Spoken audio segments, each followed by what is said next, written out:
Oh, it's been a week since Halloween already? Okay. Oldest siblings, raise your hands. Today, I'm gonna tell you guys about one of the scariest experiences I've had in my entire life. Having siblings.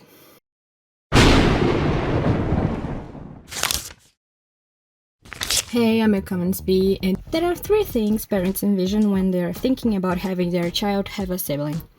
Union, companionship, and friendship. And let me tell you, I have 2 siblings, and there was literally almost none of that stuff when we were growing up. You see, I was an only child up until I was 2 years old. Although my mom was pregnant with my sister during almost all of my second year as a living, breathing human being. And do I remember anything about that time when I was an only child? Mostly not, but God, how I miss the good old days of being the spoiled firstborn child. One of the earliest memories I do have, though, is me asking to hold my baby sister when she was born, and every adult around me worried I would drop her. Did I do it? No. Do I now hold this inherited fear of possibly dropping a baby? Yes. Man, I'm old enough to have friends who have babies at this point. Do I hold any of their babies? God, no. You hold your own baby, sis. Don't give me the responsibility for dropping your kid to the ground just because I have a PTSD, you hear me? Fun fact though, is that my mom later on admitted that she in fact did drop my sister once. She said she was feeding her and ended up falling asleep from being too tired. And that's when she dropped her. And you still dare to instill this fear of dropping her in toddler me, huh, Mom? But still, who has this invictus record of never having dropped a baby in their entire life? That's right, me. Porque caiu que tinha que latir justo quando eu consegui acertar. Pera aí que eu vou abrir. And on a side note, my sister is alright. She never exhibited any real side effects from said fall. Although she did decide to get a physics major later on, so there's that. But moving on. I never really asked to have siblings, but I really never opposed to it either. And you know, it could have been all flowers and rainbows. That is if my sister was one of those cute and chill younger sisters, instead of being secretly a little menace. Like the time when we were toddlers playing jumping from one bed to another, since we shared a room and our beds was like that drawer bed type that has another bed stored under the first one and you can pull it when you want to sleep in it. And my sister was gonna jump, but I saw this gap and I knew she would fall right into it and hurt herself a lot. So I did the most logical thing and held her by the arm. But she had already jumped. And suddenly there's this pop sound and then my sister's crying and then my mom rushes us both to the hospital because my sister had just dislocated her arm and she had to show the doctors I was the one who held my sister and got her injured instead of them thinking my mom had made something. My sister got her arm all wrapped up in bandages and I got scolded for saving the little man's life. What a good sister I am. And then 2 years later, my baby brother was born. Mom says my brother was actually a surprise baby. She didn't know she was pregnant and she started feeling sick, so she did the most obvious thing and went to the hospital, thinking she had appendicitis. And the doctor, with his great sense of humor, told her that her appendicitis was gonna be born in about 9 months. The guy was a comedian. I was 4 years old when my baby brother was born.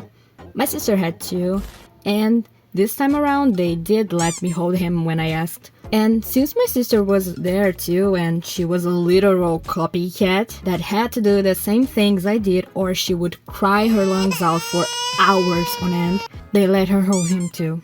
And my sister almost dropped him. And I'm still invictus on never having dropped a baby, ha! And having a baby brother was a completely different scenario. You see, I had already had 2 years of dealing with almost every one of my clothes being stolen to be passed down to my sister. My bed was also given to her, and soon enough I had to share all my toys and plushies, and even my favorite color. Because again, my sister was a copycat, which means she would do anything that I did, and I loved the color pink when I was younger. So one day she decided that she loved pink too. And I didn't want to be called twins with my younger sister, so I secretly told my mom she could have the pink color and that I now liked purple. And when my sister found out, she almost took purple from me too. But with my brother though, there wasn't many sharing in the clothing and toys aspect. He was actually the new little menace. Up until that point, I only had to deal with how my sister would usually taunt me in secretive ways, like silently mimicking me and making me mad over her teasing, only for my mom to think I was bullying her by yelling. I was not. My mom found out when she, years later, walked in on my sister silently mimicking me while I yelled at her to stop. Oh, finally justice was served. But my baby brother, he would fight you at any given opportunity, and he would fight you with his teeth. He actually started with what I imagine almost any younger brother with older sisters starts with. He pulled our hair at any given opportunity. And my mom liked her girls with waist-long hair at the time, which means he had a lot of hair to pull. But that didn't last long, and my brother soon discovered that biting was way more effective. And he would bite you for whatever reason he could think of. Either he was stressed or just wanted attention. And that's how I almost got a pretty bad scar when he decided to bite me just because he had lost a game we were playing. And we were playing this hazard of a game that clearly has too many pointy sticks to be given to children to play with. Which is backed by the fact that he later on used it to attack me and my sister by grabbing a bunch of them and stabbing our legs with it. And we later on got scolded because we didn't let him win. And also got him angry. Probably half of the scolding my parents gave me throughout my childhood years was caused by my siblings' lack of any of the 3 things I'd listed at the beginning. I mean, we only united for mischief or to snitch on the third party, and companionship meant we were always together when things got us caught in trouble, and friendship? Well, that meant I had someone to play with me. But only until someone burned my Game Boy by keeping it plugged for too long on a pause on a particularly very hot summer day. Yeah, my younger brother burned my Game Boy. And he also had the audacity of turning it off and letting my parents think I had burned it when later on, when I went to play it, it didn't turn on. They later found out it was his fault, which means they took his favorite toys away as a punishment. And his favorite toys were this small size collection of a bunch of Max Steels. And one of them even had a bike. But all of these examples don't even compare to the most terrifying experience I had to deal with. The deal was that these little things one day just vanished, while I was in charge of watching them. I was like 6, 7 at best, and you know the gist, right? If a family has more kids than adults, one of the kids will eventually become the third parent. And in that specific Sunday morning at church, my mom told me I should keep an eye on my siblings, because her and dad were talking with their adult friends, which was fine, I guess. I mean, it was just a bunch of kids playing tag, right? It's fine. But that was until they decided to play hide and seek. Do you know the number 1 cause of children going missing? It's because you lose sight of them. And I lost sight of both of these little troubles in a matter of seconds. And I can hear you saying that I'm just panicking over nothing and that it's fine, it's just a game and stuff. Dude, that was their first time going to that church. That was my first time going to that church. Those two didn't even know where to hide in the first place. And I swear it felt like I spent like half an hour looking for them. It was probably just a couple of minutes though, but to me, I think I aged years in a span of seconds.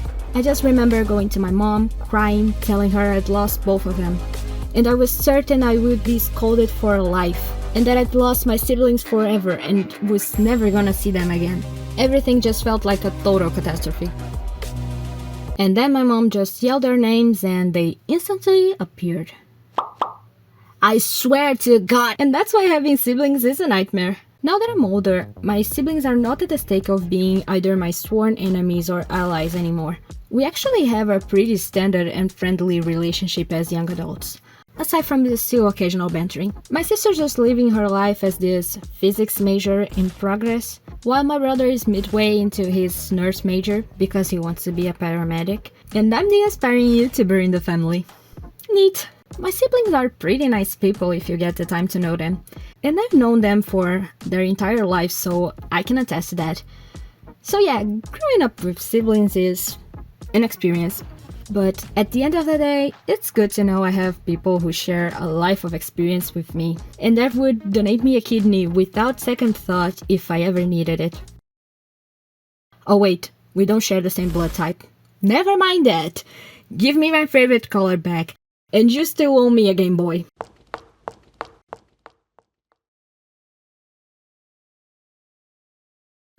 Guys, Mom made a cake!